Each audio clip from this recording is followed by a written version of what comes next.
نحمده ونصلي ونسلم على رسوله النبي الكريم وعلى آله وأصحابه أجمعين. اللهم صل على سيدنا ومولانا محمد وعلى آل سيدنا ومولانا محمد وبارك وسلم صلاة وسلاما كثيرا كثيرا. توفیق الہی اپنے مرشد پاک کی برکت سے عشاء کی اس نشست میں فضائل ایمان کا درس چل رہا ہے. اللہ تعالیٰ اس درس کی برکت سے ہمارے ایمان کی حفاظت فرمائے اور موت تک قبر تک اللہ ہمارے ایمان کو سلامت فرمائے. حقیقی نعمتوں کے بارے میں بات چل رہی ہے. حضرت علی کرم اللہ وجہ فرماتے ہیں کہ حقیقت میں بس 6 چیزیں ایسی ہیں جو حقیقی نعمتیں ہیں.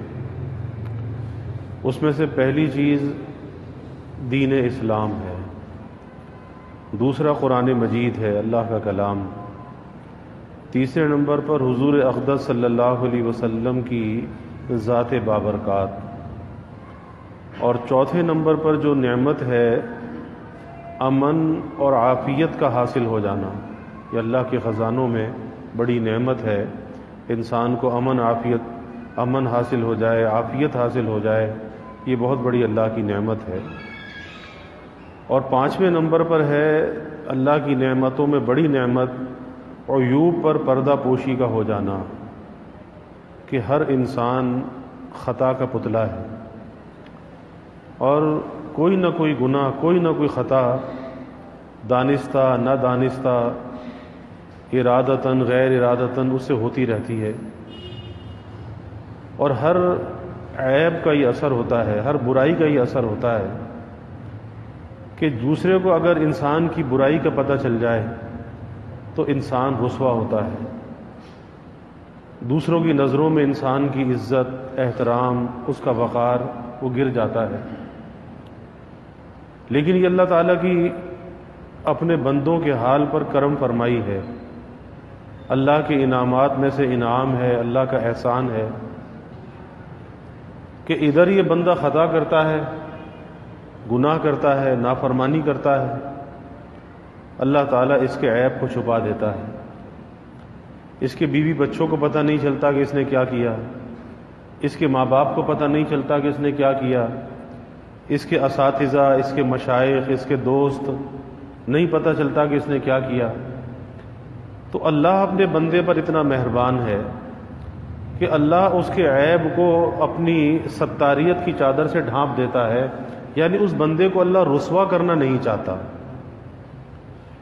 اب بندہ ہے کہ اللہ کی اس ستاریت کا، وہ جس پردہ پوشی کا معاملہ اللہ کر رہا ہے، یہ گناہ کے اندر آگے بڑھتا چلا جاتا ہے، آگے بڑھتا چلا جاتا ہے. حالانکہ یہ اگر سوچے کہ اگر اللہ میری خطا کی ستاری نہ فرمائے تو پھر مجھے رسوائی سے بچانے والا کوئی نہیں ہے. وہ ذات ہے جو ستاریت کا معاملہ کر رہی ہے، تو پھر اس کا شکر گزار ہونا چاہیے. اور شکر گزاری یہ ہے کہ اس غلطی کو، کوتاہی کو چھوڑ دینا چاہیے. اسی طرح سے جہاں انسان اپنے معاملے کے اندر اللہ تعالیٰ کی اس پردہ پوشی کی صفت کو محسوس بھی کرے اور اس پر اللہ کا شکر گزار بھی ہو، وہیں پر دنیا میں رہنا سہنا آپس میں، اسی ماحول میں، اسی معاشرے کے اندر، تو بہت سے انسانوں پر کچھ برائیاں ظاہر ہو جاتی ہیں، خرابیاں، خامیاں ظاہر ہو جاتی ہیں. اب یہاں پر کیا کرنا چاہیے؟ یہاں پر بھی اس کی پردہ پوشی کرنی چاہیے، اس کے ساتھ ستاریت کا معاملہ کرنا چاہیے. کیونکہ یہ جو ستاریت کی جو صفت ہے نا، کسی کے عیب کو چھپانا، ستاریت، تو یہ صفت ستاریت اللہ تعالیٰ کی صفت ہے، اور ستار حقیقی اللہ رب العزت کی ذات ہے۔ جب کوئی بندہ اس صفت کو اختیار کرتا ہے، اپنے بھائی مسلمان کی کسی عیب کو دیکھا، کسی خرابی کو دیکھا اور دیکھ کر چھپا لیا، کسی کے سامنے ظاہر نہیں کیا، تو اب یہ اس ستار حقیقی کا ستار مجازی بندہ ہوتا ہے۔ اس بندے پر اللہ کو بڑا پیار آتا ہے کہ میرا بندہ ہو کر، بشر ہے نا، اب اس بشر کے اندر شر کا مادہ بھی ہے، اندر نفس بھی موجود ہے، اور نفس کو مزہ آتا ہے کہ کسی کے سامنے کسی کی برائی کرنے کا، کہ بھئی معلوم بھی ہے فلاں کے اندر تو یہ خرابی، فلاں تو ایسا، فلاں تو ایسا۔ اور آج کے زمانے میں ایسا ہی ہوتا ہے کہ جہاں کسی کے عیب کو دیکھا اور پھر دوست کے عیب کو بیان کر دیتا ہے، اور بظاہر سامنے بڑا میٹھا بنا ہوا ہوتا ہے، لیکن اندر سے بغض بھرا ہوا ہوتا ہے۔ سامنے سے میٹھا ہے، اندر سے بغض ہے۔ جہاں کسی کی کسی خامی کا پتہ چلا، بس فوراً جا کے گانا شروع کر دیا، ارے فلاں تو ایسا، فلاں تو ایسا۔ تو یہ دوست نہیں، یہ دوست نما دشمن ہے۔ اس لیے اپنی زندگی کا رازدار ہر ایک کو نہیں بنانا چاہیے، اپنی زندگی کے راز ہر ایک کو نہیں دینے چاہیے، کیوں؟ بعد میں پچھتانا پڑتا ہے۔ اور اللہ کے حبیب صلی اللہ علیہ وسلم کی ایک دعا ہے، اس سے بھی پتہ چلتا ہے کہ ہر آدمی دوست بنانے کے قابل نہیں ہے، کیونکہ آپ صلی اللہ علیہ وسلم نے مکار دوست سے پناہ مانگی، اللہم انی اعوذ بک من خلیل ماکر عیناہ تریانی وقلبہ یرعانی ان رأى حسنۃ دفنها وان رأى سیئۃ اذاعها۔ اللہ کے حبیب صلی اللہ علیہ وسلم فرماتے ہیں کہ یا اللہ، میں مکار دوست سے آپ کی پناہ چاہتا ہوں۔ اب ظاہر ہے کوئی مکار دوست آپ صلی اللہ علیہ وسلم کا کیا نقصان کر سکتا ہے؟ کچھ بھی نہیں کر سکتا۔ اس میں ہمارے لیے تعلیم ہے، ہمیں سبق دیا گیا، امت کو تعلیم دی گئی کہ دیکھو دوست مکار بھی ہوتا ہے، اس مکار دوست کے شر سے بچنا۔ اب کوئی یہ کہے جی وہ مکار دوست کیسا ہوتا ہے، اس کی کیا پہچان ہے، کہ وہ کس طرح کا ہوگا، کیسا ہوگا؟ تو فرمایا کہ بظاہر تو بڑی للچائی بھی نظروں سے دیکھتا ہے، بڑی محبت بھری نظروں سے دیکھتا ہے، لیکن عیناہ تریانی وقلبہ یرعانی، کہ آنکھیں تو بڑی للچائی ہوئی نظروں سے دیکھتی ہیں، وقلبہ یرعانی، لیکن دل کے اندر اس کے بغض ہوتا ہے۔ اور اس بغض کی پہچان کیا ہے؟ ان رأى حسنۃ دفنها، کہ اگر اس کی کسی اچھائی کو دیکھتا ہے، خوبی کو دیکھتا ہے، اسے دفن کرتا ہے، چھپاتا ہے۔ اچھائی کو دیکھا تو چھپا دیا، دفن کر دیا۔ یہ مکار دوست کی پہچان ہے۔ اور ان رأى سیئۃ اذاعها، فرمایا کہ اگر اس کی کسی برائی کو دیکھتا ہے، گھاتا پھرتا ہے، بتاتا پھرتا ہے، کہیں اس کی تعریف ہو رہی ہے کہ فلاں آدمی ایسا، اور یہ تمہیں پتا بھی ہے اس کے اندر تو یہ بھی خرابی ہے، یہ بھی خرابی ہے، وہ تو ایسا ہے، وہ تو ایسا ہے۔ تو اس لیے کسی کے عیب کی پردہ پوشی کر لینا، کسی کے عیب کو چھپا لینا، ایسا ہے جیسا کسی زندہ درگور کی جان کو بچا لینا، اور وہی ثواب ہے کہ جیسے کسی زندہ درگور کی جان کو بچایا، ایسے کسی کے عیب کو چھپایا۔ اور حدیث شریف میں یہاں تک آتا ہے کہ جو دنیا میں کسی کے عیب کو چھپاتا ہے، یہاں پہ کسی کی ستاری کرتا ہے، پردہ پوشی کرتا ہے، تو اللہ قیامت کے دن اس کی پردہ پوشی کرے گا۔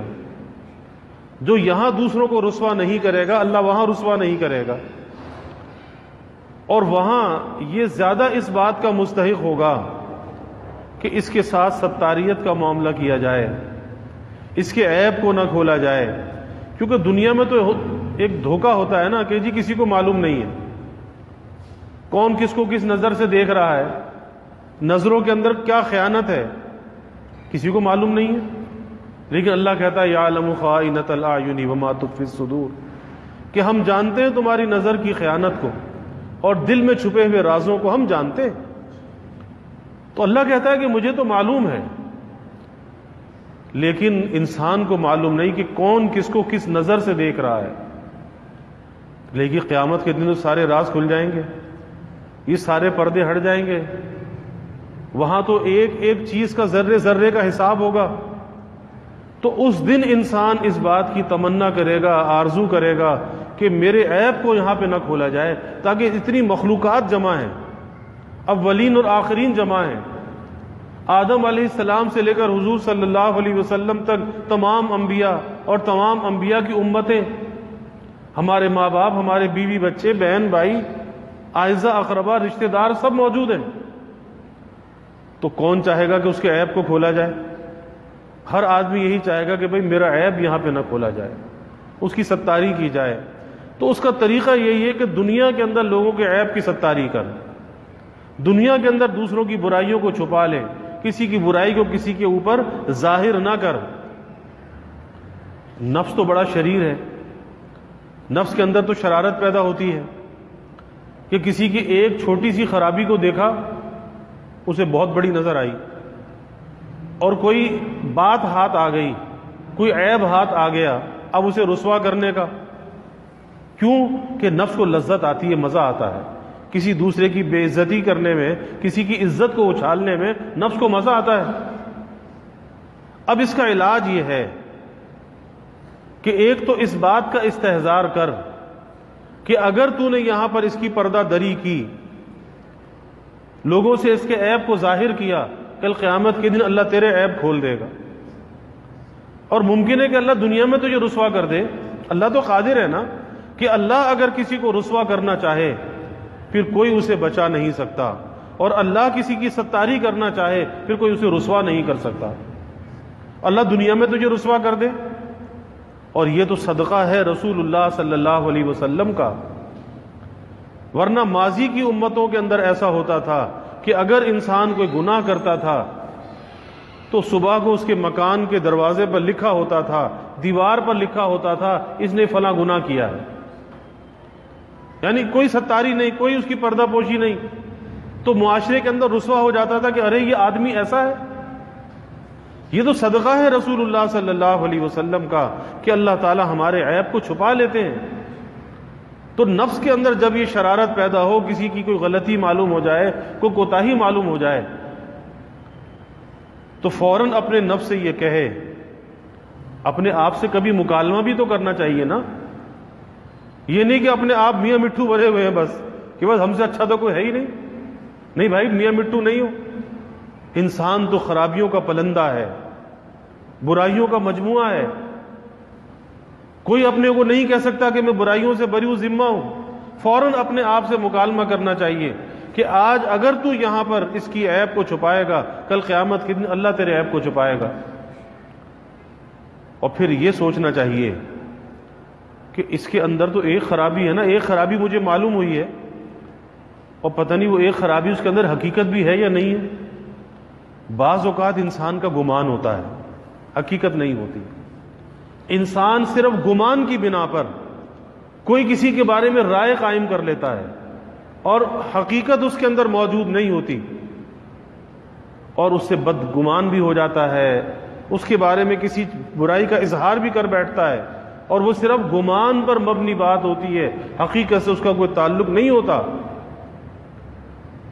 تو یہ سوچنا چاہیے کہ اس کے اندر اگر ایک خرابی ہے، اور وہ بھی یقین کے درجے میں نہیں ہے، گمان کے درجے میں ہے، یقین کے درجے میں نہیں ہے، لیکن میرے اندر تو 10 خرابیاں ہیں، کسی کی ایک برائی نظر آئے، اپنی 10 برائیوں کو سوچو کہ اس کے اندر اگر ایک برائی ہے، میرے اندر 10 برائیاں ہیں، تو ظاہر ہے کہ ایک برائی والا کم برا ہے اور 10 برائی والا زیادہ برا ہے، تو پھر میں اس سے زیادہ برا ہوں اور وہ مجھ سے اچھا ہے۔ اس طرح اللہ کی مخلوق سے حسن ظن قائم کرو، اللہ کی مخلوق سے نیک گمان قائم کرو۔ اور اگر انسان ایسا نہیں کرتا تو پھر انسان خود بینی کے اندر مبتلا رہتا ہے، خود پسندی کے اندر مبتلا رہتا ہے، اور یہ دونوں چیزیں ایسی ہیں، خود بینی اور خود پسندی، کہ جو انسان کی راہ کو مار دیتی ہیں، اس کے ترقی کے راستوں کو مسدود کر دیتی ہیں۔ کہ خود بینی اور خود پسندی، کہ اپنے بارے میں بس سوچ رہا ہے، اپنے گمان کے اندر مبتلا ہے۔ اس لیے امام غزالی رحمۃ اللہ علیہ نے لکھا ہے کہ جس گھڑی انسان اپنے بارے میں کچھ سوچتا ہے، اپنے اوپر نظر ہوتی ہے، اپنی کسی خوبی پر، کسی کمال پر، کسی حسن و جمال پر، اپنے آپ میں مشغول ہے نا۔ ارے اپنے آپ میں مشغول ہونا کیسا؟ تجھے تو مشغول بحق ہونا چاہیے، تو اپنے آپ میں کیوں مشغول ہے؟ تجھے تو اللہ کے ساتھ مشغول ہونا چاہیے، تجھے تو اس کا دھیان اور استحضار ہونا چاہیے، اور تو اپنے آپ کے اندر مشغول ہے۔ اور وہ بھی مشغول کس طرح سے ہے؟ ایک مشغولی تو وہ مشغولی ہے کہ اپنے آپ کو پہچاننا، یعنی اپنی برائیوں کے اندر سوچنا، غور کرنا۔ اس سے تو اللہ کی معرفت کے دروازے کھلتے ہیں، توبہ کا دروازہ کھلتا ہے، اللہ کے قرب کا راستہ کھلتا ہے کہ میں کتنا گنہگار، میں کتنا خطا کار، میرے اندر کیا کیا خرابیاں۔ تو جب میں اتنا برا، تو مجھے اللہ کے ساتھ معاملہ کیسے درست کرنا چاہیے؟ ایک ہی راستہ کہ توبہ۔ تو جب اپنی خامیوں پہ نظر ہوتی ہے تو توبہ کا دروازہ کھلتا ہے، اور توبہ کا دروازہ کیا ہے؟ اللہ کے قرب کا راستہ ہے، اللہ کے قرب کی منزل ہے۔ اس توبہ کے بغیر انسان اس منزل کو طے نہیں کرتا، پہلا قدم تو توبہ ہے۔ لیکن جب آدمی خود بینی اور خود پسندی کے اندر مبتلا ہوتا ہے کہ اپنا آپ تو سب سے اچھا نظر آئے اور سارا جہان برا نظر آئے، کہ بس سب برے اور میں اچھا، اور کبھی کبھی ایسا بھی ہوتا ہے کہ وہ عجب کے اندر مبتلا ہو جاتا ہے کہ ہاں سب اچھے لیکن میں بھی تو کچھ ہوں نا۔ یہ بھی نفس کی چال ہے، یہ بھی نفس کا ایک قید ہے کہ جہاں سب برے اور میں اچھا، تو یہ تو تکبر اور بڑائی ہے، اور تکبر اللہ کو کسی کا پسند نہیں۔ یہ کبریائی تو اللہ کی چادر ہے، تو یہ تو کوئی اگر اس چادر کو لینا چاہے گا، اللہ کہتا ہے میں اس کی گردن توڑ دوں گا، یعنی اس کو ذلیل و رسوا کر دوں گا۔ تو ایک یہ کہ بس میں ہی اچھا اور سارے برے، سارا جہان برا، اور ایک یہ کہ سب اچھے، سب اچھے لیکن میں بھی تو کچھ ہوں نا۔ اب یہ ہے عجب، اور یہ عجب کا جو مرض ہے، عجب کا جو رذیلہ ہے، یہ بڑا حسین رذیلہ ہے کہ آدمی یہی کہتا ہے کہ ارے میں تو کسی کو برا نہیں سمجھ رہا، لیکن تو کسی کو برا نہیں سمجھ رہا لیکن اپنا تو دشمن بنا ہوا ہے، اپنی تو ترقی کی راہ کو تو مار رہا ہے کہ میں بھی تو کچھ ہوں نا۔ اور یہ راستہ اپنے کو کچھ سمجھنے کا نہیں ہے، یہ راستہ تو اپنے کو مٹانے کا ہے، اپنے کو پامال کرنے کا ہے۔ اور جب تک مٹانا نہ سیکھا، پامال کرنا نہ سیکھا، تو پھر ترقی کی آگے راستہ کیسے کھلے گا؟ اس راستے کو تو نے مسدود کر دیا، اس راستے میں تو رکاوٹ کھڑی کر دی، اب کیسے تو آگے کی طرف بڑھے گا اور کیسے چلے گا؟ تو یہ خود بینی اور عجب بڑا حسین مرض ہے کہ آدمی اپنے آپ کے اندر مشغول رہتا ہے، اور اسے اپنے آپ کی ذات کو بیچ سے ہٹا کر اسے مشغول بحق ہونا چاہیے۔ اسی لیے ہمارے اکابر میں حضرت گنگوئی رحمۃ اللہ علیہ، حضرت مولانا رشید احمد صاحب گنگوئی رحمۃ اللہ علیہ عجیب بات فرمائی، اور جو اللہ کے ساتھ جن کا خاص تعلق ہوتا ہے اور جو اپنی حقیقت کو پہچان جاتے ہیں، پھر ایسی ہی باتیں ان کی زبان سے نکلتی ہیں۔ فرمایا کرتے تھے سب کچھ تھے، اپنے وقت کے بڑے محدث تھے، بڑے فقیہ تھے، بڑے صوفی تھے، لیکن فرماتے ہیں کہ بھائی ساری زندگی کام میں لگے رہنے کے بعد جسے یہ بات حاصل ہو جائے کہ مجھے کچھ بھی حاصل نہ ہوا، ساری زندگی یعنی نیکی کر رہا ہے، طاعت کر رہا ہے، گناہوں سے بچ رہا ہے، سب کچھ اہتمام کے اندر لگا ہوا ہے، تو ساری زندگی کام میں لگے رہنے کے بعد جسے یہ چیز حاصل ہو جائے، یہ بات حاصل ہو جائے کہ مجھے کچھ بھی حاصل نہ ہوا، فرمایا اسے سب کچھ حاصل ہو گیا۔ یہی تو اپنے کو مٹانا ہے نا، یہی تو اپنی رائے کا فنا ہے کہ مجھے کچھ بھی حاصل نہ ہوا، فرمایا اسے سب کچھ حاصل ہو گیا۔ تو یہ راستہ اپنے کو مٹانے کا راستہ ہے۔ بات اس پہ چل رہی تھی کہ اللہ تعالیٰ کی نعمتوں میں سے پردہ پوشی، کسی کے عیب کو چھپا لینا، اللہ بھی تو ستار ہے نا، اللہ بھی تو عیب کو چھپاتا ہے۔ اور اللہ یہی چاہتا ہے، کیونکہ اللہ کو اپنی مخلوق سے بڑا پیار ہے، چاہے کوئی کتنا ہی گنہگار سے گنہگار بندہ ہے اور معاشرے کے اندر کتنا ہی وہ گرا پڑا ہے، لیکن اللہ اس کے بارے میں بھی یہ نہیں چاہتا کہ کوئی اس کے ساتھ حقارت کا معاملہ کرے، اس کے ساتھ کوئی نفرت کا اظہار کرے، اسے کوئی ذلیل و رسوا کرے۔ اللہ اس کے ساتھ بھی یہ نہیں چاہتا۔ اسی لیے کہا جاتا ہے کہ گناہ سے تو نفرت ہونی چاہیے، گنہگار سے نفرت نہیں، فعل سے نفرت ہے، فاعل سے نفرت نہیں۔ آج ہم دیکھتے ہیں کوئی آدمی بے نمازی ہے، ہم اس سے نفرت کا اظہار کرنے لگتے ہیں، کوئی آدمی کسی اور برائی کے اندر مبتلا ہے، ہم اس سے نفرت کا اظہار کرنے لگتے ہیں۔ ارے بھائی وہ تو ایمان والا بندہ ہے، وہ تو بہت قیمتی ہیرا ہے، لیکن اس پہ تھوڑی گرد و غبار چڑھی ہوئی ہے۔ جب وہ گرد و غبار صاف ہوگی پھر وہ ہیرا ہے، پھر وہ ڈائمنڈ ہے۔ اور ڈائمنڈ سے نفرت نہیں کی جاتی، اس کے گرد و غبار کو صاف کیا جاتا ہے، پھر وہ قیمتی ہیرا ہے۔ تو اس لیے اس کی نسبت کو پہچاننا چاہیے، اس کی حیثیت کو دیکھنا چاہیے کہ ارے گنہگار ہے تو کیا ہوا، لیکن ہے تو ایمان والا نا، ہے تو امتی رسول اللہ صلی اللہ علیہ وسلم کا، اور جس گھڑی یہ توبہ کرے گا اس گھڑی اللہ کا ولی بن جائے گا۔ اور کتنے اولیاء امت کے واقعات ہیں کہ ماضی کی زندگی کیا تھی، لیکن جب توبہ کی اللہ کے ولی بن گئے۔ آج دنیا میں موجود نہیں ہے لیکن ان کے تذکرے موجود ہیں کہ بشر حافی رحمت اللہ علیہ شراب خانے میں نشے میں دھت پڑے رہتے تھے، بس اللہ کے نام کا ادب کیا کہ راستے سے گزر کے جا رہے ہیں، نشے میں بدہوش ہیں، لیکن دیکھا کہ کاغذ کا ٹکڑا ہے، اس پہ اللہ کا نام لکھا ہوا ہے، بس اتنا دھیان تھا کہ یہ میرے اللہ کا نام ہے، اسے اٹھایا، اسے چوما، اسے کپڑے میں لپیٹا اور کسی احترام کی جگہ پہ رکھ دیا۔ بس اللہ کو ادا پسند آ گئی کہ میرے نام کا احترام کیا، اب میں دنیا سے اس کا احترام کراؤں گا۔ جنید بغدادی رحمت اللہ علیہ کو حکم ہوا کہ جاؤ فلاں شراب خانے میں ہمارا پیارا ہے، اسے نکال کے لاؤ۔ اب وہ شراب خانے میں ہے، اللہ کہتا ہے میرا پیارا ہے، جاؤ میرا سلام بھی کہو۔ پہنچے، پوچھا کہ بشر کون ہے؟ کہا جی وہ جو ستون کے ساتھ بیٹھا ہے، ہوش میں بھی نہیں تھا، بس کان میں جا کر کہا کہ اللہ نے سلام کہا ہے، تو ایک دم دل پہ چوٹ لگی کہ اللہ نے مجھے سلام کہا ہے، اللہ نے مجھے سلام کہا ہے، بس دل کی دنیا بدل گئی۔ باہر اٹھ کر چلنے کے قابل بھی نہیں تھے، جنید بغدادی رحمت اللہ علیہ کاندھے پر اٹھا کر باہر لے کر آئے۔ کتنے بڑے اللہ کے ولی بنے بشر حافی رحمت اللہ علیہ کہ ننگے پیر رہتے تھے، اور جب زمین پر چلتے تھے تو زمین کو اذیت دینے والی چیز کو، کیل کانٹا پتھر نگل لیتی تھی تاکہ اللہ کا مقبول زمین پہ چل رہا ہے، اسے کوئی تکلیف نہ ہو۔ تو گنہگار کو برا نہیں سمجھنا چاہیے، گنہگار سے نفرت نہیں کرنی چاہیے، حقارت کا برتاؤ نہیں کرنا چاہیے۔ بھئی کس کا؟ ہمارا گنہگار ہے، اللہ کا گنہگار ہے نا، وہ تو معاف کرنے کو تیار ہے، جس گھڑی معافی مانگے وہ معاف کرنے کو تیار ہے، اس کی توبہ کا دروازہ تو کھلا ہوا ہے۔ تو پھر ہم اس سے نفرت کا اظہار کر کے، حقارت کا اظہار کر کے کیوں اپنے لیے اللہ کی ناراضگی کو مول لیتے ہیں؟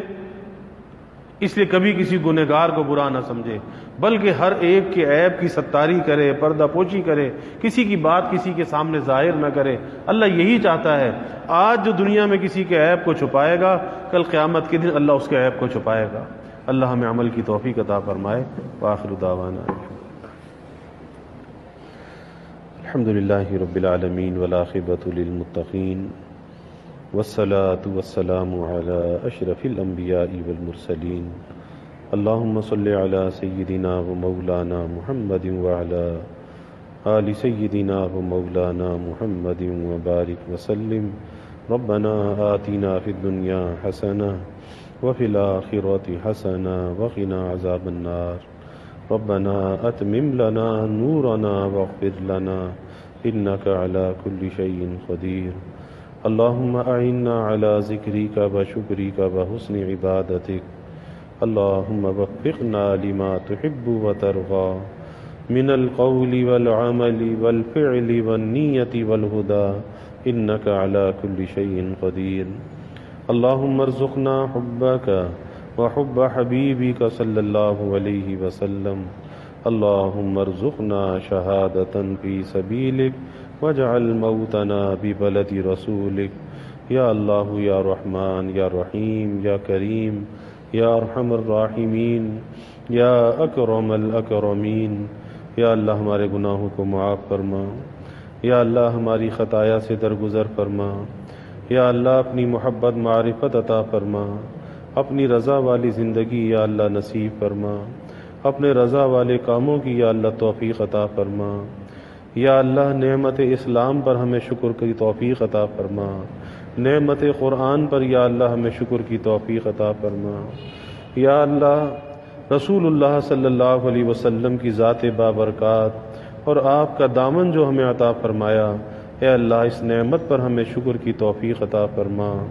یا اللہ ستاری اور پردہ پوشی کا جو آپ نے معاملہ فرمایا، اے اللہ اس نعمت پر بھی شکر کی توفیق عطا فرما۔ یا اللہ ہر قسمی ترقیات عطا فرما۔ یا اللہ اپنے نبی کی تعلیمات پہ چلنے والا بنا، اپنے نبی کے ساتھ وفا کا تعلق نصیب فرما، آپ کی غلامی میں جینے اور مرنے کی توفیق عطا فرما۔ یا اللہ ختم نبوت کا ادنا سا سپاہی بنا اور ناموس رسالت کا، ناموس صحابہ کا یا اللہ ہمیں محافظ بنا۔ یا اللہ سب کے دلوں کے نیک ارادوں کو، تمناؤں کو از غیب پورا فرما۔ یا اللہ سب کی حاجات کو پورا فرما، سب کی پریشانیوں کو دور فرما، بیماریوں سے یا اللہ حفاظت فرما، سب کے رزق میں اعمال میں برکتیں عطا فرما۔ یا اللہ کبھی کسی کو مخلوق کا محتاج نہ بنا، ہمیشہ اپنے در کا سائل اور بیکاری بنا، اپنے در کا منگتا اور سوالی بنا۔ یا اللہ اپنے غیر سے ہماری امیدوں کو قطع فرما، اپنی ذات عالی کا یقین ہمارے دلوں میں پیدا فرما۔ یا اللہ ہر امید کو اپنی ذات سے وابستہ کرنے والا بنا۔ یا اللہ ہمارے ملک پر اپنی رحمتوں کا نزول فرما، اس ملک میں امن اور استحکام عطا فرما، اسے امن اور سلامتی کا یا اللہ گہوارہ بنا، ہر قسم کے انتشار سے، افتراق سے یا اللہ اس ملک کی حفاظت فرما۔ یا اللہ اس کی معاشی، معاشرتی، اخلاقی ہے اللہ ہر اعتبار سے اسے استحکام عطا فرما۔ یا اللہ جو اس ملک میں انتشار اور افتراق پھیلانا چاہتے ہیں، ایسے لوگوں کو یا اللہ بے نقاب فرما، کیفر کردار تک پہنچا، ایسے لوگوں کے وجود سے یا اللہ اس ملک کو پاک فرما۔ یا اللہ اس ملک کو نیک، صالح اور مخلص حکمران عطا فرما۔ یا اللہ جس ملک کے ہمدرد ہوں، مخلص ہوں، یا اللہ ایسی قیادت اس ملک کو عطا فرما۔ یا اللہ مہنگائی کے، گرانی کے عذاب سے نجات عطا فرما، سب کے گزر بسر کو یا اللہ آسان فرما، سب کے سفید پوشی کے بھرم کو یا اللہ قائم فرما، کسی کو مخلوق کے آگے رسوا نہ فرما، مخلوق کے آگے سوال کی ذلت سے بچا۔ یا اللہ سب کی حفاظت بھی فرما، کفالت بھی فرما، سب کی ضروریات کو از غیب پورا فرما، ہر قسم کے کاموں میں آسانیوں کا معاملہ فرما، موانع اور رکاوٹوں کو یا اللہ دور فرما۔ یا اللہ سب کے گھروں کے ماحول کو جنت نشاں بنا، آپس میں محبت، الفت پیدا فرما، نفرت کو، عداوت کو دور فرما، بڑوں کا اکرام کرنے والا بنا، چھوٹوں پر شفقت کرنے والا بنا، خلق خدا سے درگزر کرنے والا بنا، سب کی اولادوں کو یا اللہ نیک صالح بنا، آنکھوں کی ٹھنڈک بنا، والدین کے لیے راحت کا ذریعہ بنا، اولاد کا مستقبل یا اللہ تابناک بنا، والدین کو اولاد کی خوشیاں دیکھنا نصیب فرما۔ یا اللہ جو ہم نے مانگا وہ بھی عطا فرما، جو نہ مانگ سکے وہ بھی عطا فرما، ہمیشہ اپنے سے مانگنے والا بنا، ہمیشہ ہماری دعاؤں کو قبول فرما، اپنی بارگاہ میں مستجاب الدعوات بنا۔ ربنا تقبل منا انک انت السمیع العلیم وتب علینا انک انت التواب الرحیم۔ وجزا اللہ عنا محمدا صلی اللہ علیہ وسلم ما هو اہلہ وصلی اللہ تعالی وسلم علی النبی الکریم آمین برحمتک یا ارحم الراحمین۔